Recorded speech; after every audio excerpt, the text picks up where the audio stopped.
RPG Life is the stock in focus, and Yugal Sikri, MD of RPG Life Sciences, is joining us now.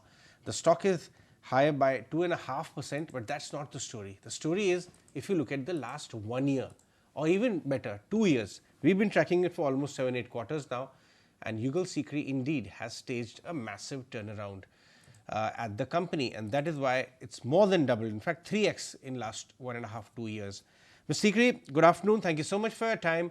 How's your ambition at RPG Life panning out? I remember talking to you some 3-4 quarters back, and you had given us the areas you would like to focus on. Much of that ground has been covered. Shareholders have been rewarded. But what next? Where exactly do you see much more scope? Is it profitability or geographical expansion, top line led? Where exactly do you see scope? First, thank you so much for inviting me on your channel. And adding to what you just mentioned when you were commenting about RPG Life Sciences, RPG Life Sciences has been able to register a consistent upward trajectory, not for 2 years, but for last 5 consecutive years. Every single year, our revenues are consistently higher than the market. Our margins, whether it is EBITDA, PBT, PAT, even gross margin, is higher every single year. There is not even a single year where there's even a slight blip. In line with this YTD or 9 months results have also been following the same upward trajectory, and which you have seen in terms of the growth are above 30% EBITDA. Our revenue growth is 18% compared to the last year. And this has happened not in one business alone. We have 3 businesses: domestic formulation, international formulations, and API. In all the 3 businesses, we have significant basis points increase in the margins, as well as the revenue growth has been higher. Now, you asked me about going forward. I personally feel we have a great strategy lined up. And that strategy, distinctive strategy, which we have for domestic formulation basis, the 5 pillars of growth. Similarly, we have for international business, 5 pillars of growth identified, and a significant progress is being made in the 5 pillars of domestic formulation as well as on international business, which is what will drive our future growth trajectory. Just to exemplify, in domestic formulation, we know our one big pillar was the product portfolio rejuvenation.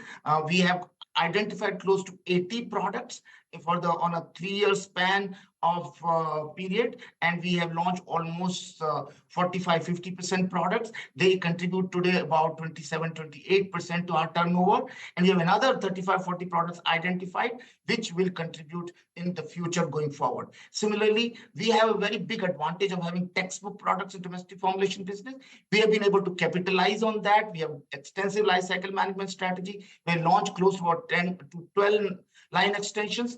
They are helping us to make our domestic formulation textbook brand bigger. We are very optimistic to see our first 100 crore brand called Neprosin to come recently in the coming couple of years. And I'm also happy to share with you that we have a niche portfolio of immunosuppressant that's also likely to be over 100 crore going forward. And similar strategy is now for international business. International business, we have very, very important driver is our plant should be modernized. I'm happy to share with you. We have spent over 100 crore capex to modernize the plant. We will that exercise should get completed by the end of this year, and the new product lineup in R&D for the international business also exists. So perhaps that answers the question which you asked about the future. No, sure, Mr. Sikri, that does give us a comprehensive understanding as to which are the levers available, but it all comes down to numbers, right? If I have your 9-month trajectory right, you are close to 450 crore on the top line. Given the various levers you talked about, and the fact that you had earlier mentioned that inorganic growth is also perhaps something you'll watch out for, what could the revenue profile of the company look, let's say, 18 months, 24 months out? From your perspective, it's a valid question. From my perspective, I can only look at the growth levers to just to give reassurance to our investors and to your viewers that we have a great lineup of new products, new product, new customer, new market in case of the international formulation business. And I think the way we look at it, we are currently at 455 crore. I think the next obvious target could be 1,000 crore for us, and we would like that 1,000 crore target to be achieved ASAP basis the levers which I just talked to you about. Crore target will come at what kind of margins, sir? Do you have scope for improving margins further from here?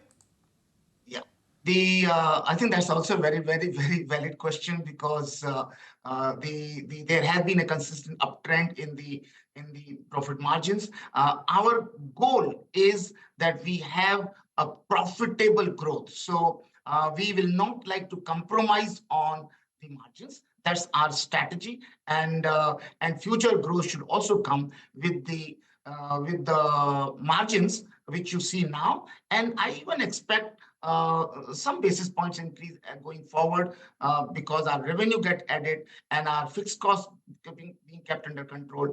We should flow into the gross margin. We should also flow into the EBITDA and PBT and PAT going forward. I also mentioned to you that all the margin improvement has been a structural story, both on the COGS front as well as on the OPEX front, which I expect likely to continue. Any addition to the revenue should help us to up the margins by a few basis points going forward. Okay, so all poised for growth, a lot of levers available, not in terms of growth, but the structural improvement that we have seen in earnings and the way international business has been growing. Thanks, Mr. Sikri, for making time and speaking with us. Appreciate you joining us. Quickly taking stock of some of the big movers, take a look at Punjab Sind Bank. That stock is up 17%.